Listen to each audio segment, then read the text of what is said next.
I'd also like to extend my welcome to you all for this Victorian Symposium. And the session we're about to move into is looking at it from different perspectives on Victoria's electricity future, really from the point of view of industry, the consumer, and an independent perspective, which Tony Wood's always good for an independent perspective, so we'll have that from Tony. I believe Willox has arrived, thank you. So I'd like to get on with the session and not take any time. Let me introduce Willox. He's the Chief Executive of the Australian Industry Group, operating in a very, in quotes, interesting time for industry. I was here listening, driving up this morning, listening to you being quoted on Fran Kelly and all sort of RN this morning, and I'm sure many others. So I invite you to come and give a presentation. Thank you.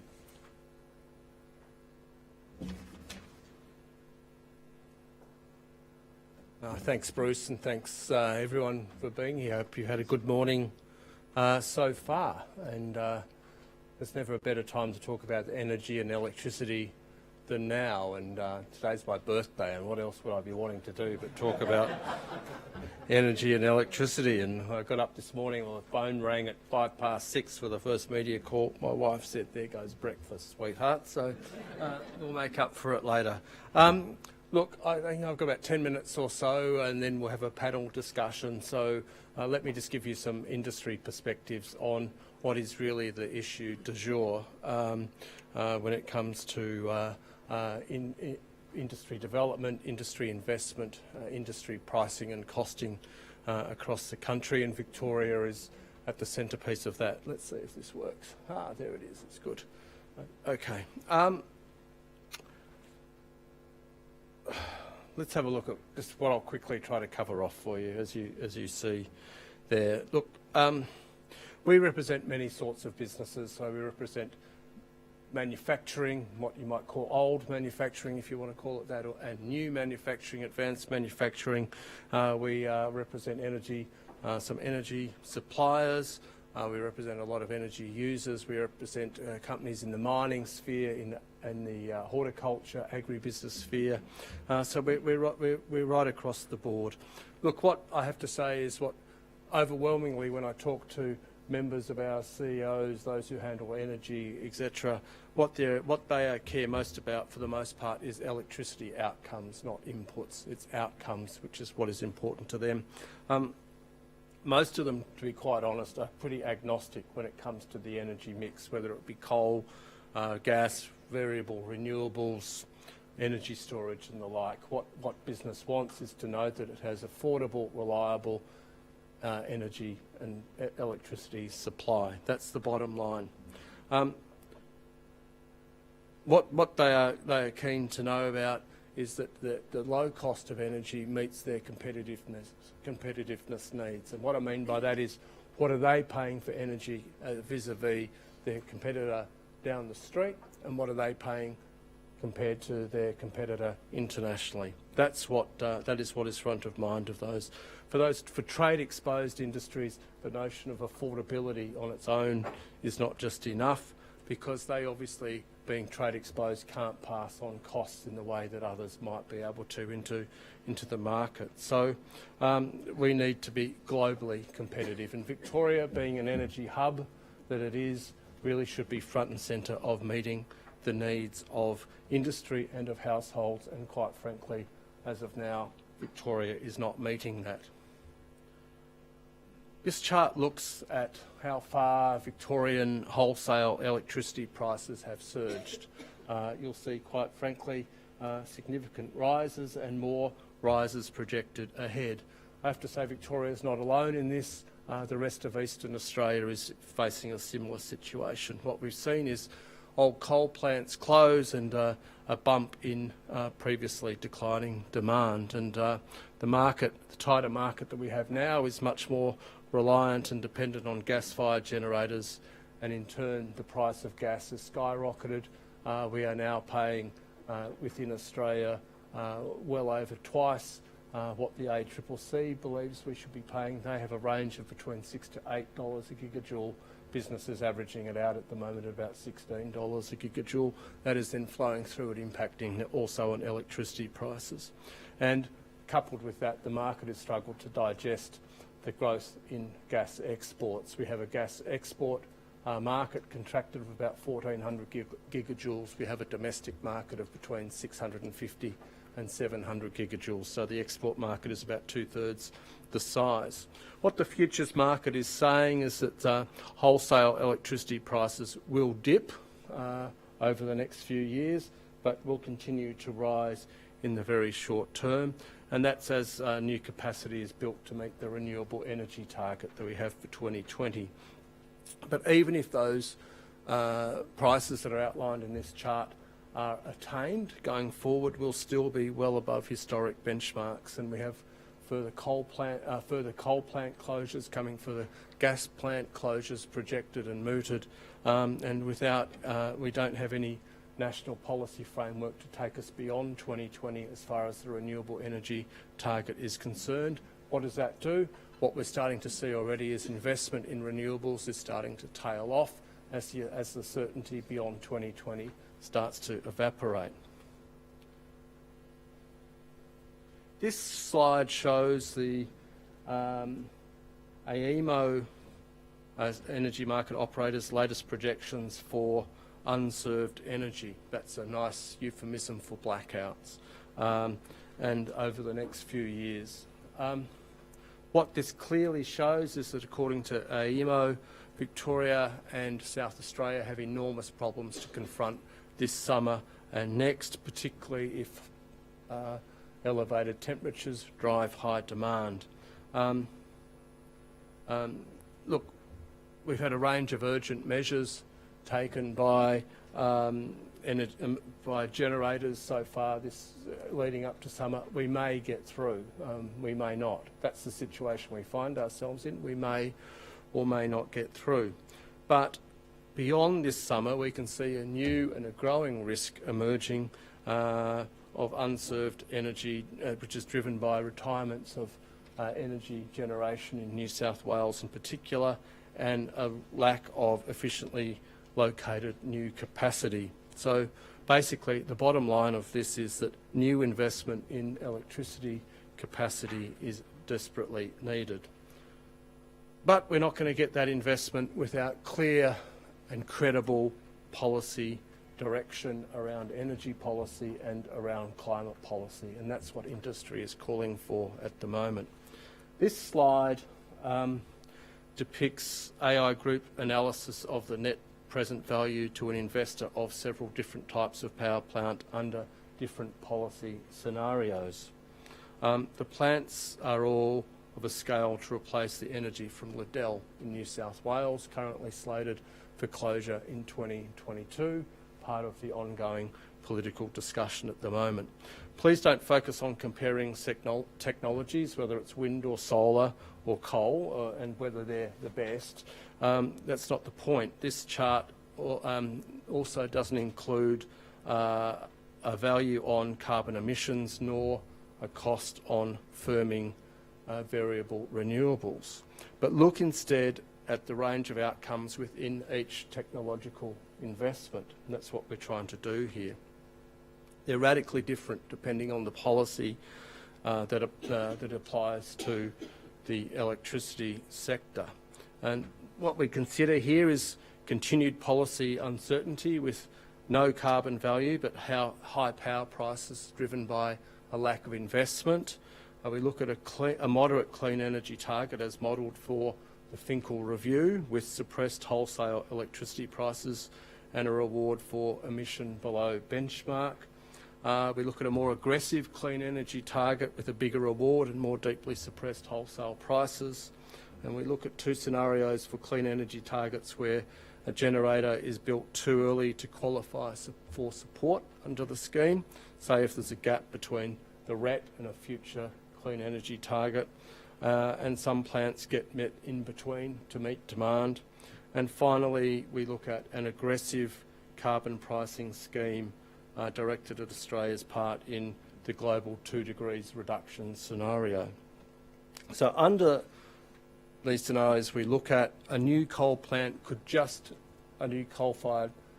plant could just about make its money back under continued policy uncertainty, but it is, to put it frankly, slaughtered under an aggressive carbon price. And this is part of the issue around coal, the lack of clear policy direction. Who would invest in a coal-fired power plant in the current environment in the private sector, given the policy uncertainty? That's why we say that coal at the moment, despite all the other arguments, is just not bankable. A big baseload gas plant, we say, might be close to neutral under most scenarios, may be better if they pursue a shoulder and backup role rather than baseload, but a big baseload gas plant would lose lots of money if there's a strong CET and it's built too early to qualify. Wind and solar look pretty good under any policy or lack of policy, unless there is a clean energy target and they fail to qualify, unlikely as that is. While costs keep falling and performance keeps improving, an investor in renewables, particularly around wind and solar, is going to want to know exactly what the new policy is going to be before building anything outside the current renewable energy target. In short, plausible policies can make or wreck any technology, and also any technology can make or wreck any plausible policy. But we're not going to get the investment we need without sorting the policy out, and that's our bottom line. That's what business needs, that's what industry needs, right up the chain when it comes to energy generation and use, is policy certainty, a framework to operate under. Quality design is important in the current clean energy target debate, but quite frankly, we're on the clock, and the clock is ticking very fast and getting faster by the day. And after a decade of fairly ordinary policy making when it comes to carbon, energy and climate, we really need to get down to business and get this done, or future investments are truly at risk. Let me look at one more slide. This slide shows a current guesstimate, I use the word wisely, a guesstimate, of the levelised lifetime cost of different generation technologies, again, without any value on emissions costs or costs for firming variability. Most of the estimates come from the CO2 CRC's Australian Power Generation Technology Report, with the renewables now estimates drawn from the actual projects recently contracted. You see the different scenarios there. I've also got benchmark prices from the NEM there in red, the historic average, the price today and the prices futures for 2020. A few things to note about this or to think about. One is that wind and solar PV and solar thermal are moving very fast. Recent actual projects, which are the solid blue, yellow and orange bars, are coming in at just 2/3 of the cost in the CO2 CRC estimates from just 18 months ago. They're the dashed bars. If this improvement is sustained and matched by improvements in the cost of energy storage and other ways of firming, the future, I have to say, is bright. The second thing to note is that improvement is desperately needed because everything on this chart is far above the sort of prices that the national electricity market has produced in the past. On these estimates, I have to say cheap energy, the cheap energy that we've relied on in the past, is simply gone. It's evaporated and it's not coming back. The third thing to note is that baseload plants are not cheap anymore. Coal and gas and nuclear have a much bigger cost than we assume often. The cheapest coal estimate on the slide is the midpoint of recent work done by the Minerals Council of Australia, and that is still 50% above the NEM's historical average. And that estimate assumes a brownfield plant that gets coal at far below market price, is built entirely with imported Chinese equipment at a steep discount, and operates with a government guarantee to shield it from dispatch competition or carbon costs. So there's a lot of assumptions built into that, and some of them, quite frankly, aren't feasible or acceptable. This leads to a broader point, which I'll finish off for now. We have had an electricity system historically built around base load. Huge, always there electricity generators joined at the hip of a high level of always there electricity demand. They work together. That was supplemented with some more flexible shoulder and peaking generation. But base load is now falling away. It is falling away as a phenomenon and a useful organising approach. We still need base load power, but our reliance on base load as a concept is diminishing. The minimum level of always there demand is low and getting lower. We've lost some big industrial loads, although I'm hopeful that we can build a strong future for energy-intensive industry. More importantly, distributed solar generation is gobbling up the daytime power market. Wind frequently, but not constantly, sweeps in to soak up demand at zero short-run cost. Generators built for inflexible, always-on operation are like African elephants, I have to say. They're inconveniently big in a rapidly shrinking habitat. Renewables look by far the cheapest new sources of annual energy, but the variability in wind and solar is a genuine problem that needs to be solved as cheaply as possible. Dispatchable generators, energy storage, demand response, importantly demand response, and diversity and dispersal of renewables can all play a role in that. The new electricity paradigm is very like that described by Michael Liebrich, that Bloomberg New Energy Finance.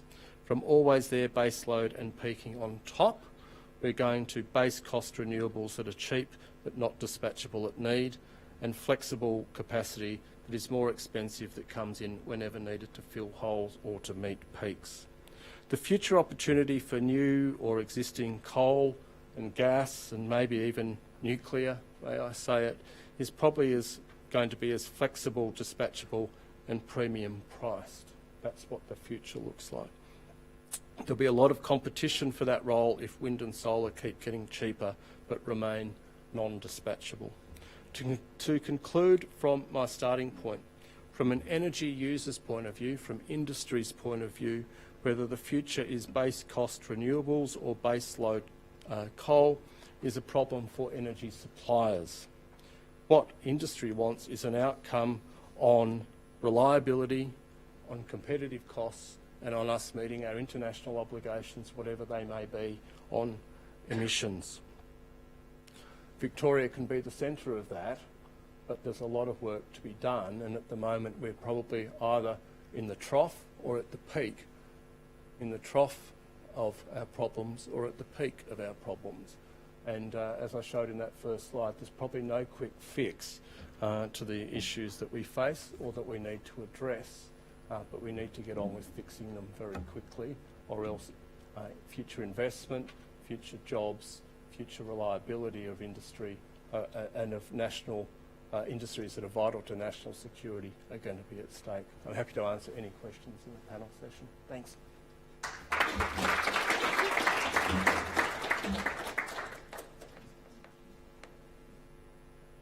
Thank you, Ines. I think it was very well brought out there that industry, from an industry point of view, we have to think not just competitiveness locally, but competitiveness globally. That's something that I wonder how often that actually escapes what's in the debate. Now we're going to look at it from consumer perspective with Rosemary Sinclair. Rosemary is the CEO of the Energy Consumers Australia, which was established by COAG, Energy Council, to enhance consumer advocacy on national energy market matters. Rosemary, thank you.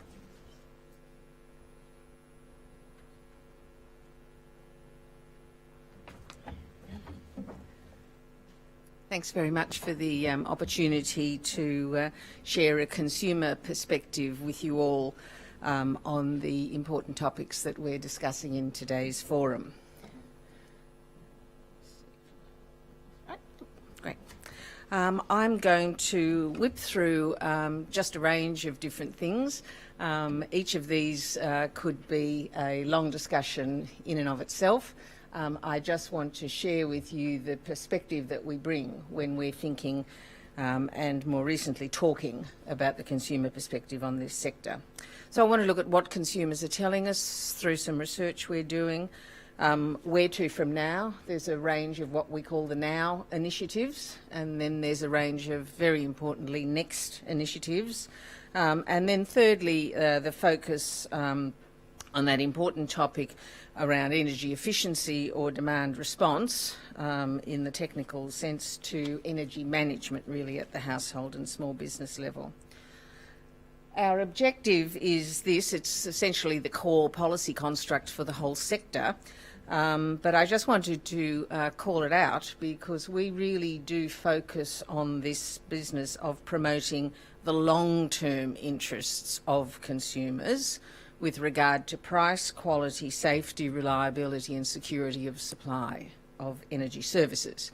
That is the core policy construct that is meant to be applied to every decision that's taken anywhere in this sector. So it's about the long term, and it's about the combination of preferences around price, quality, safety, reliability and security of supply. Not that we see very much of that around, not here in particular. I think we are seeing a bit more long-term focus here, but in other places. So what consumers are telling us? The first thing I think that it's important to understand is that you can't really understand the depth of feeling from the consumer perspective without looking at this Household Energy Price Index, which has come from the Department of Environment and Energy's annual Australian Energy Update publication. So this chart takes us back to 2001 and then takes us right up to the present, and that you can see the top line is the electricity Household Price Index. The light blue is the gas Household Price Index. The medium blue is automotive fuels, and then that's compared very usefully and rather disturbingly to the light grey CPI. So the strength of household feeling about what's going on in the electricity market is summarised quite well, I think, by that long-term price increase trend that we have been seeing, matched almost exactly by gas trend, and now the interdependency between those two creating quite a vicious circle. The drivers of those prices, of course, are many and various. Rod Sims' speech of last week outlined thoughtfully and carefully the four different components. Price increases have been driven by network costs, wholesale energy costs, green schemes and retail costs and margins.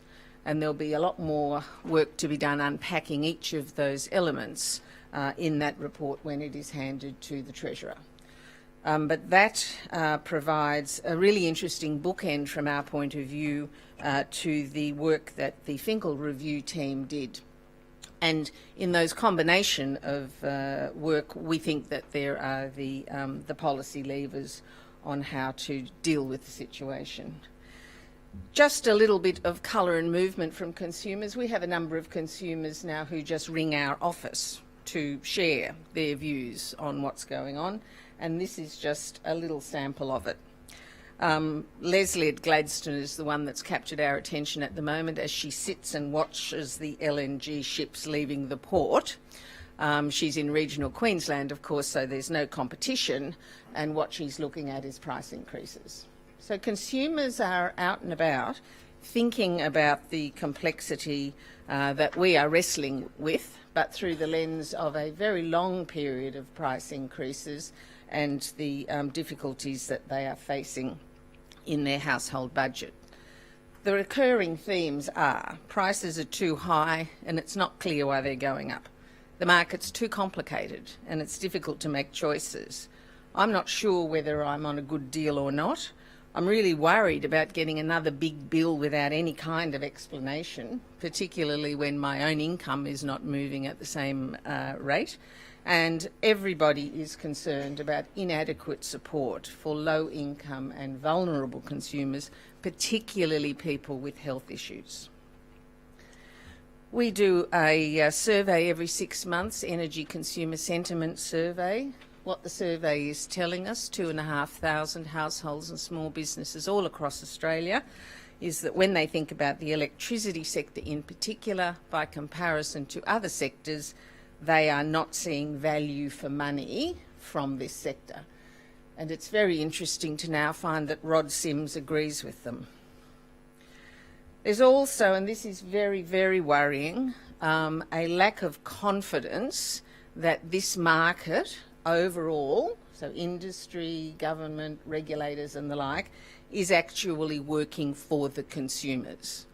There's a real sense that people have been focused in their own part of the sector on something very important, but that it has not all been put together with a laser-like focus on good outcomes for consumers.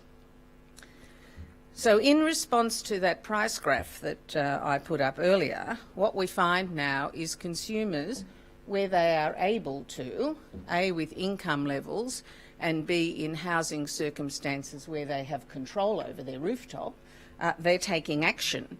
And they're not taking action at the moment, according to this information, because of concerns about the planet, although there are concerns about the planet. The top two reasons for taking action in regard to installing solar and thinking about batteries is that I want to reduce my household energy bills and I want to become less dependent on mains electricity. So it's a reaction to that price curve that we saw before. What we are seeing, very surprisingly, is households coming in with investment. Worryingly, over the last 12 months, we have seen governments coming in with all sorts of investments. I'm not sure how deep and meaningful the discussions have been about the long-term interests of consumers. What we are not seeing, which Ines explained very carefully, is industry, because of the lack of certainty, coming in with the investment to meet the price curve. So where to from here? Oops. Yep, sorry about that. What we think needs to happen, and this is coming out of the Finkel review and out of the ACCC review, is that there are a range of levers that all have to be pulled at the same time to provide short-term relief for households and small businesses and an orderly transition as we move from where we are now to a changing energy generation mix and a different sort of network. We think that there's a very important role for industry leadership in all of this, and I was absolutely struck by the APRA address to the Insurance Council earlier this year, which essentially says that we, the regulator, are going to require you, the insurance industry, to identify for us pardon me, how you're going to handle the risks of climate change. So we've gone from a very general discussion about that to quite a specific requirement from a financial regulator to part of the financial services industry, the insurance part of it, around climate risk. And that is a very important mainstreaming, I think, of the agenda. We're also seeing examples in other industries where consumers have been expressing aggravation and governments have had to take action.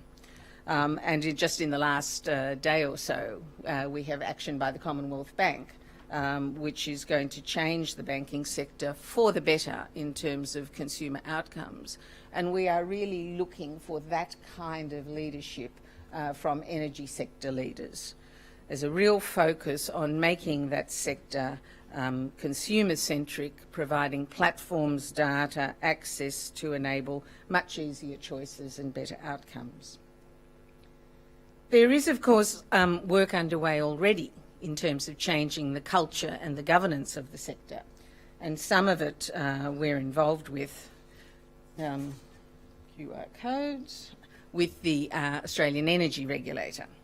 if we go back to Rod Sims and the price hikes and the network costs, there's a very important discussion about governance and the approach to regulation of this sector. And there's some quite interesting new developments coming from the energy regulator involving networks and consumers in identifying preferences and working together. We're taking our own action in terms of trying to support the Prime Minister's group of commitments from the retail part of this sector now, so networks, retailers. We're encouraging people to just ring their retailer and find out if they're on the best deal. We're getting some very interesting feedback from consumers who are pleasantly surprised when they ring to find out that they can move from 7% discounts to 22 and 24% discounts. Why it has taken us to get to this crisis for this sort of action to be in play, I'm not sure. We will be watching the work that is being done in terms of switching between retailers quite carefully. There's a lot of work about comparator rates and choice sites, which will help. So we're moving, as this graph shows, to a more diverse, decentralised system. And I couldn't resist this one, big grand final week here in Melbourne. I think this captures beautifully what's actually happening with the consumers. They are rushing onto the paddock in a completely uncontrolled and uncoordinated way, bringing a lot of enthusiasm and energy with them, but they're essentially leaving the stands. So I'm not sure who's going to pay for the stands, but we've still got that infrastructure and that asset to think about. We've also got the task, as we've been touching on today, of managing, pardon me, managing, coordinating, optimising, creating and sharing value for the messiness which is the consumers in the paddock at the moment. And interestingly, just yesterday, we started to see investors such as AMP Capital talking to utilities about changing the business model from assets and infrastructure to services and platforms that are actually meeting the needs of those unruly consumers. We've talked a little about innovation. We're very supportive of what ARENA is doing through their ALAB series of innovation frames, of which the DEX project is one such. The work at AEMO is another good example.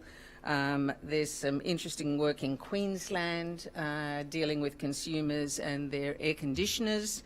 And a great example from Mojo in terms of dealing with the February peak demand problem via SMS and quick rewards for consumers. If you do this, then $25 credit on the bill. The sort of responsiveness that consumers are used to from other sectors. The whole area of consumers, of course, is a fascinating one. We're just at the beginning of some work trying to understand how consumers really make decisions. The one thing we know from this research is that they're not all the same, that there are different sorts of households. If you think of the way your household makes decisions, then you'll probably find yourself among the ants or wallabies or bees or cats or brumbies or camels. The point of this is that it really matters how we try to communicate with households, and we need to make those messages supportive and reflective of how the household actually thinks about energy. Just very briefly on energy efficiency and demand response, we'd rather talk about energy management. There are a range of reasons that go way beyond the interests of the energy sector in effective energy management at the household level.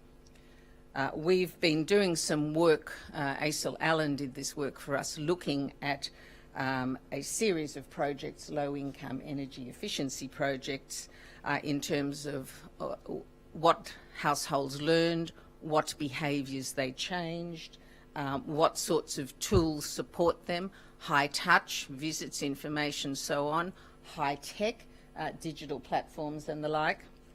And we find very interestingly, to the point earlier about digitisation of platforms, that high tech solutions, simple at the consumer end, high tech at the back end, are very successful in managing energy use down.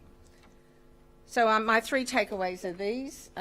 Price rises are stretching household budgets and small business budgets, and they're creating a vicious cycle at the moment in terms of the perception of the sector, right at a time where we need households and small businesses to come with us on this transition journey. We've got a very strong expectation that industry needs to rethink its role and take a position of leadership and responsibility, focusing on outcomes for consumers, which is quite a change of mindset. And the last thing is that there's absolutely no turning back now. Absolutely no turning back now. We need to reimagine and redesign this whole system around consumer outcomes. Thank you.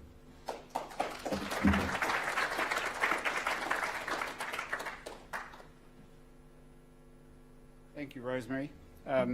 I've just finished, or just about to finish, chairing an ACOLA, which is the Australian Council of Learned Academies report on energy storage. And it's interesting to hear a number of the topics, the points that Rosemary's made actually came up from the consumer's point of view in that particular report as well, which is on its way to Alan Finkel at the moment. Just a reminder for those who are online watching and listening, hopefully there are some online, please text any questions that you might have so that in the panel sessions that we can actually have those questions, have your questions answered as well. To the last speaker in this session is Tony Wood. Tony's the Director of the Energy Program at the Grattan Institute. Tony's been in the energy sector for a very, very long time, and as Director of the Energy Program at the Grattan Institute is regularly called upon to both comment and provide independent views. So, Tony, thank you.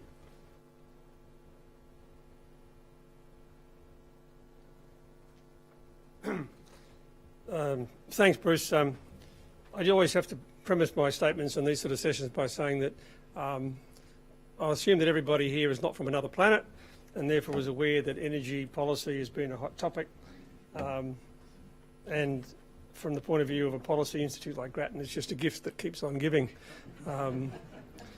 So what I want to do a little bit is just very briefly touch upon a couple of things that are happening now and then focus a little bit on the things that might happen a little further out from a Victorian perspective. Some of the data here, I'm going to use a couple of charts just to illustrate the things that are happening now. So the top left-hand chart is the monthly average spot prices in Victoria, and the bottom left is the rest of the states as well across the national electricity market. To say this has been a problem is obviously understating it. And the right-hand chart shows how much the retail charge has outstripped everything else. What is often talked about is, and in the last 24 hours, the issue of gas, how it's not renewables, it's gas that's causing the problem. And yet, interestingly, when you look at how often, what sets the price for wholesale electricity in Victoria, 73% of the time, it's other regions outside Victoria. 31% of the time over the second quarter of this year, I haven't got the data for the third quarter as yet, 31% of the time it was gas. 35% of the time it was hydro, setting the wholesale price in Victoria. And not many people have realised that's what's actually going on. And one might ask, who's making the money here? But I think it's interesting how what gets said sometimes publicly isn't necessarily line up with what's going on. The other thing that's going on in Victoria is, as with the rest of the country, overall consumption of electricity continues to fall. The top left-hand chart is the national electricity market, And the upward trend there that happened for a while was Queensland, where the startup of the LNG plants had a significant impact, as you can see. But of course, that was very local to the Queensland situation. And as those plants have now largely stabilised, the overall trend has resumed downwards, and it's also resumed downwards in Queensland. And so it shows very little sign of abating. And you've already heard comment this morning about the issue in Rod Sims's comments last week about the issue associated with not just the closure of Hazelwood, but the subsidy to keep the Portland smelter going, because that's responsible for somewhere between 8 and 10% of electricity consumption in this state. And you can imagine what that would do to this chart if that plant was to have shut down. What, of course, we don't know is how much job destruction has been caused by that subsidy across the rest of Victoria by keeping electricity prices up. We don't see those. What we do see, and what happened in that case was a politically sensible, rational action by the Victorian government. Terrible economic policy, but a perfectly understandable political reaction given the circumstances. And what you're seeing play out nationally is another reflection of those sorts of things. So if we look briefly at the sort of things that are happening now, and some of these will be comments reinforcing what you've already heard, nobody's happy. Governments aren't happy because they're being blamed for the problems, even though in many cases they privatised and tried to get themselves out of this. In particular, they realised when the lights went out in South Australia, they're blaming us. And in fact, what happened then, the government in South Australia tried to blame the federal government, they tried to blame the state government, and the people sort of forgot about maybe they should try and solve the problem. Secondly, we are routinely reminded that we are seeing real threats to security of supply. We do have ageing plants. We do have transmission challenges because, in a physical sense, we don't really have a national market. Basically, the wires that connect our regions were put in place, as far as I can see from the history, to throw excess over the fence. They weren't really built to provide the sort of backup security that we're now talking about. We've got things like the Victorian Renewable Energy Target. Now, I absolutely convinced that action by state governments in the absence of action by federal governments on climate change makes perfectly good sense. The Renewable Energy Target makes no sense. In my view, what they should have done is got together with the other states and absolutely focused on a national version of Clean Energy Target, whatever you want to call it. That would have been a far more effective solution and would have been far more consistent with what all the states and territories said they were going to do, and that is have a national approach. We are seeing the threat of retail re-regulation. The Thwaites Review certainly has made a very heavy recommendation in terms of what that panel thinks should be done. The ACCC has backed off a little, and we've certainly seen the government, federal government, put major pressure on energy retailers to change the way they do certain things. We do have gas bans and moratoriums across the country, and there's some. We'll see how that plays out in the coming years. The Finkel Review has put in place some broad recommendations. It's interesting that 49 of those recommendations were signed off by the federal, state and territory governments, and yet on at least several of them, it's clearly inconsistent with some state and territory policy. So there will be some tension as that plays out. We do have concerns about market concentration, and we'll hear more about that, I'm sure, in the report that the ACCC will hand down to the federal government this week, and concerns about privatisation. There are many people now in this who would either say the problem was caused by privatisation, and Rod Sims, I thought, did a pretty good job in saying that is simply wrong. The facts do not support that argument, and yet it is very widely held. And secondly, as a result of that, we have some concerns about markets. So when you hear people say, well, the market's working, the response often from consumers and government is, if that's the market working, we don't want the market anymore. And that leads us into some really interesting territory. So in terms of the future, what I'm not going to do is put up a chart. You have already heard from both AMO and CSIRO how fundamentally impossible it is to predict the future. One wonders why we even bother. One of the things I did try, almost the only area where I disagreed with the Finkel Review was don't do any modelling. Don't do any modelling, because all you'll end up doing is debating the modelling. And that's what happened, right? I mean, basically, the media now reports that Alan Finkel recommended a 42% renewable energy target by 2030. That's simply wrong. It is the outcome of a piece of modelling done by Jacobs based upon the clean energy target, with a whole lot of assumptions, and as Paul made the point, they're all wrong. The only question is how wrong, and as we've seen from AEMO itself, by a long way, most likely. 3 months ago, AEMO was projecting that the market, the electricity, the gas market on the east coast of Australia would be in balance for next year. This week, they've said we're now seeing a 50% increase in gas requirements for power generation. 50% increase, another 60 petajoules of gas required next year, which we didn't know about 3 months ago. How does an industry respond to that sort of change? If a major customer came to the gas companies and said, we need another 50 petajoules next year, they'd be laughed out of town. So how on earth can you deal with that? The problem is that our forecasting and projections are pretty tricky. So what's clear? Firstly, I think we will see more coal generators close unexpectedly.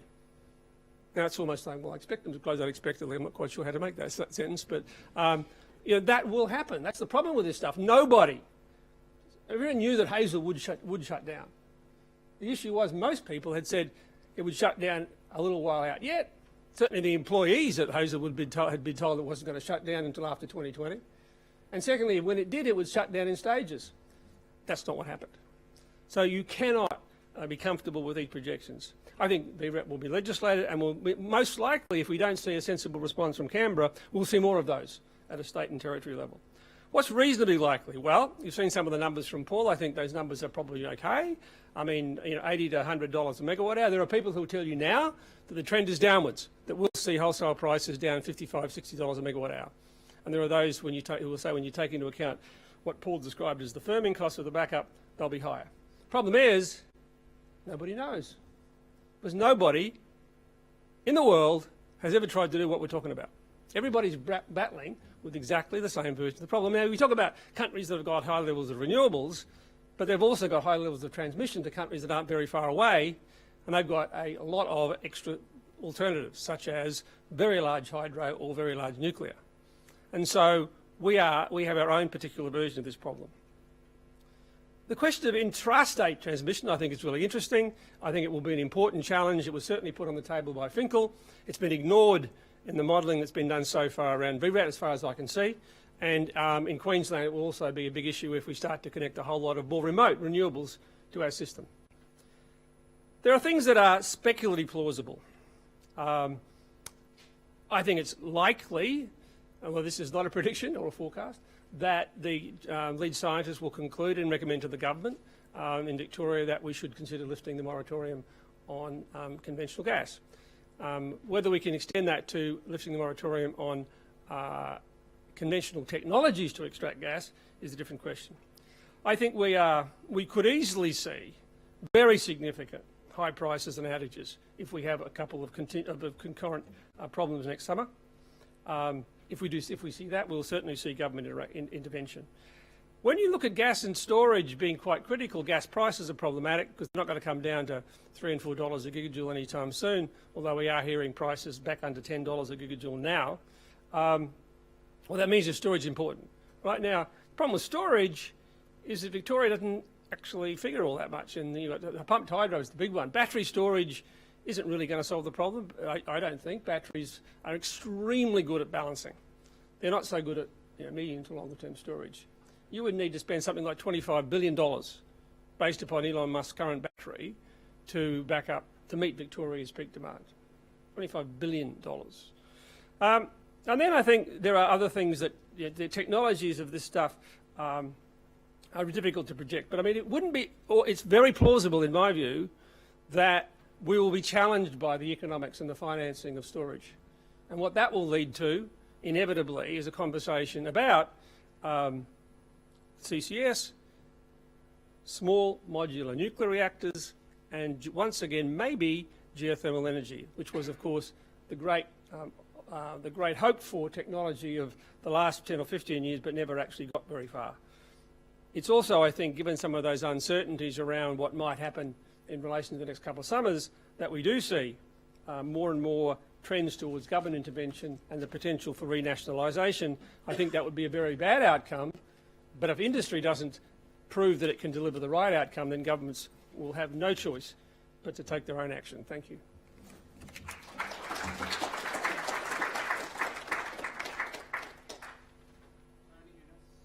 Rosemary, if you wouldn't mind coming up the front, please. Bring my water with me. So, are there any questions? Yes, Barry first. Barry Hooper, Uno Technology. Just to continue the my comment before about getting a common comparison of these things and not having apples versus pears, and as I said before, Paul's attempt to at least balance 24/7 versus intermittence was great, and I'm just commenting about the and a question really to Innes really the technology LCOE chart you gave. If we're not careful and if it's not done at similar bases, doesn't become a technology comparison. It becomes a mixed comparison. The numbers there for the wind in the APGT exercise, which was standardised at the same discount rate, use the same capital costs at a lower discount rate, going from say 7% real to 2% real, you get the wind numbers that you showed around 60. So if they weren't compared on a similar apples for apples basis, it really influences the way people look at this from a fundamental technology standpoint. So the question, are they just numbers as published and so on, or are they standardised on financing costs? I hope this is on. If it's not, I apologise. I'll yell. They were numbers on numbers, basically, would be the way I'd put it. It's very hard to do comparative analysis because we're changed. The market, in terms of demand and in terms of technology, is changing so fast. And that's part of the problem that we're addressing. And Tony talked about storage and storage capacity growing very quickly. And my microphone's going to get fixed up here. Thank you.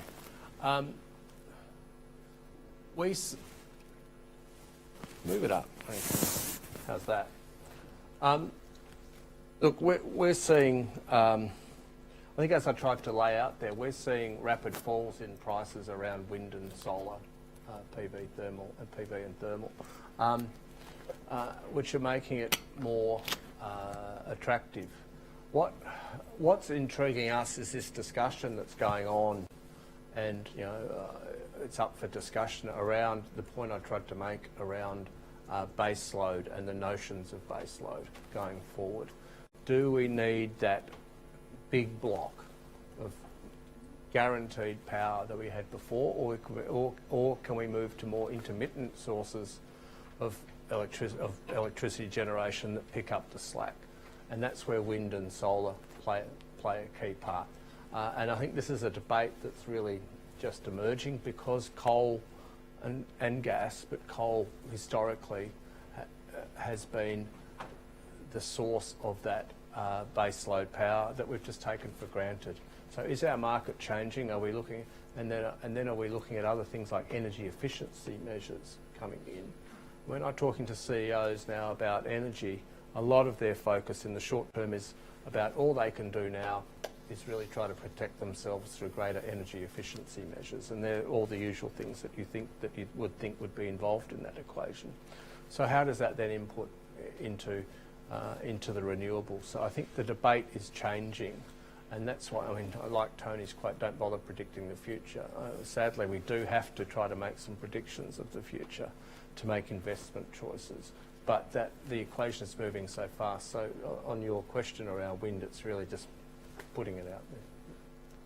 Yeah, I think that point of it's moved from baseload, shoulder and peak, those standard three terms, and it's all coming down to flexible, flexible and flexible to a large degree. Yeah. Hugh? Thanks. Can I make a comment rather than a question on Tony's last remark about batteries? there's a real danger. You can't forecast, but you can look at emerging technologies and the potential they create. And there's Paul this morning said there's no flaw on PV, but there is a flaw on PV, but there's no flaw in battery technology. If I look at the billions of dollars that have gone in and the number of emerging technologies that have come out in battery technology over the last 5 years, there's inevitably going to be a radical breakthrough in battery technology in the next decade, and that will change the economics entirely. And that's why I don't do forecasts. But I think, when I look at it and I listen to people who've probably, people like Bloomberg, who've been better at most than tracking the falling costs of technologies in the renewable energy sector in particular. I mean, their view is that it's going to be decades before batteries can properly balance intermittency. That doesn't mean batteries don't have a significant role, and we'll see heaps of them, right? And I think we'll see how then the technologies change. But, if you think about the batteries that, you need a battery to last 8 hours, then a city like this, when you've got a peak demand in Victoria of 9 gigawatts, that is a shitload of batteries. And it's a technical term we use in the industry. And so therefore you get, it's a challenge. And I think that, Victoria's challenge, of course, is even though technically, as people, I'm sure some people here know, part of Snowy Hydro is, from the point of view of the market, actually is in Victoria, which the Victorian government probably doesn't like to think about very much, because they might have to have a battle with New South Wales about where it actually sits in the future. We don't have the large-scale hydro that Tasmania or New South Wales has. So that even raises the question of, are we likely to need more interstate transmission just so we can access that storage? Which is very different from the other model, which says, as you're getting more and more distributed generation, the idea of being more and more interstate transmission doesn't make much sense, because you haven't got these big centres of production, but what you might have is some problems of balancing intermittency. So I think there's some really, really big challenges around transmission as to how we have a system that actually works. And in the future we may see those dramatic movements in batteries, that they can play that role. And there may be other forms of storage apart from batteries too that could emerge, but it still seems to be quite a large challenge when you look out the window. Can I just make a point? Yep. Sorry, just jump in, just give you a perspective on this. We called late for Hazelwood to be kept open, and it wasn't an easy call to make, and we went through a lot of hoops around it. We said what we were basically pleading for, and I got a lot of phone calls about this from policymakers, I'll put it that way. We said, look, if we can keep Hazelwood open for another 2 or so years, it alleviates the problem that I think goes to the core of all this around bad policy making, is that it will potentially alleviate the problem that we have around sequencing. And it was interesting because some of the biggest proponents of our membership suggesting, pushing for Hazelwood to be kept open were those in the renewable space, because the sequencing just wasn't there. So you're going to get 25% of Victoria's generation taken out, and the renewables guys are saying, I mean, I'm putting it very crudely here, look, we'll get there, but we're not there yet, to your point around batteries. We're not there yet, so we're going to have this big dip. And gas in Victoria is not being explored, not being extracted. We don't have a whole lot of alternatives. And until we develop that storage technology, the renewables guys were the ones saying to us, look, at the end of the day, we're the ones who are going to get blamed when the lights go out, because everyone thought that we'd just be able to pick up the slack, and we're not there at the moment. But that's not to say that they won't be there, and they won't get there very quickly, but that's the point, they're not there at the moment. Rosemary, from the consumers, particularly the sort of residential consumers' point of view on batteries, are you getting... Oh, look, not particularly on batteries, to be honest. I was sitting here thinking that, this is becoming a very narrow discussion about the ins and outs of particular forms of technology. My own career experience would go to Hugh's point, that just when you think you know what a particular technology is going to do, then, it does something else. I think the tools that we've got here, and certainly we do need people to know about the technologies. Yep. I don't want people to misunderstand my point. But the tools actually that we need to get through this are the tools, I think, that were referred to in the Finkel report. It's the plan, it's the trajectory, it's the approach to transition. I think it goes to governance. I think there's a very important role for the energy market operator to play a proactive risk management-based role using whatever combination of technologies and demand response is required to achieve the outcomes, which is enough power at internationally competitive prices. So I feel that we have to take quite a different approach to managing this problem that we find ourselves in. And to me, it would be informed by developments we've seen in other areas where you go from kind of broadcast models of networks to highly distributed internet models of networks, and you need completely different governance and planning approaches around that. So. Further questions? Yes, please.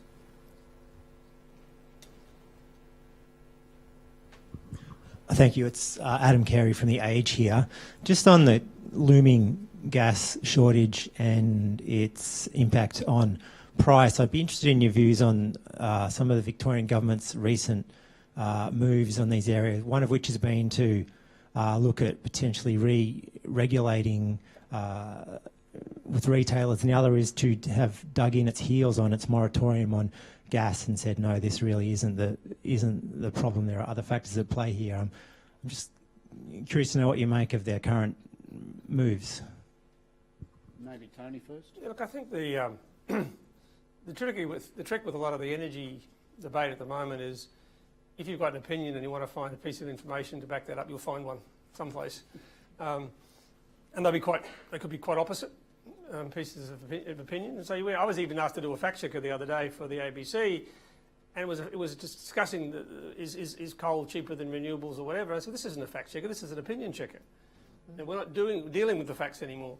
So when you look at this question of the pressure on governments to intervene, it's serious, right? I mean, as Rod Sim said the other day, you cannot stand back and use this lovely term collateral damage or demand destruction, which basically means businesses shutting down and people losing their jobs, and stand by and watch that happen.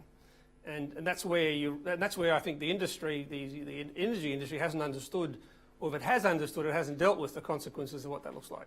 And so governments will intervene if they don't get some very serious responses to something.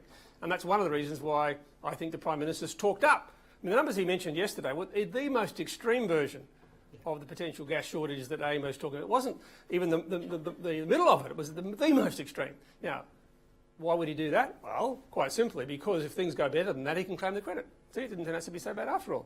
So, I mean, and remember, this is a very political space, as you know, right? I mean, everything is seen through a political lens, both at a state and federal level. So when you come back to the state governments, Victoria has got the highest number of competitors, but the worst retail outcome in the country. And you've got to understand why could that be the case. Now, we did some work on this. Rosemary done some work on this. It's difficult to get good data. The ACCC will put out some good based analysis on that. I would like to think that they don't go in heavy-handed on the retailers in terms of re-regulating prices, because I think the consequences could be bad in the longer term. But I do think they need to go further than just writing to customers and saying, do you know you could switch? There's going to be some more structural things need to be done to fix that. Good question, Adam. There's a couple of points that I'd make in response is that we've called for government intervention in the gas market after a lot of deliberation. It's not an easy call to make given where we've come from. But essentially we would argue, given where prices are at, given where supply is at, given where certainty around investment is at, given the risks at play, that we've had a broken market. And a market that has not functioned, and there's a variety of reasons and inputs into that. One of those is the fact that Victoria, New South Wales and the Northern Territory have made what are essentially political decisions to lock up gas, to not even allow exploration, we think is a very hard call, to not consider issues around changes to royalties, to give farmers the rights to make their own decision around what happens on their land. They're big political calls that have been made. Now, the fact is we have a lot of gas. We have an enormous amount of gas underground, we believe, but certainly across Australia. The fact is that we can't get to it at the moment. If we could get to it, it would alleviate not all, but some of these problems that we're having. So it's a core issue. I mean, my point would be, and having watched the debate over the past day and the past few months, is that if and when, and you don't want it to happen, if and when the lights go out in Victoria, in Melbourne over summer, or in a regional centre in Victoria. I mean, last year there was a discussion being held whether they shut down parts of Ballarat and Bendigo to keep an aluminium smelter going in New South Wales. So that tells you how close we've come. But if and when the lights go out in Victoria, there's going to be a lot of finger pointing between the state and federal governments. The point will be when the lights are out, nobody will see them pointing the finger at each other because everyone will be more worried about the lights being out. That's right. And that's where we're at the moment.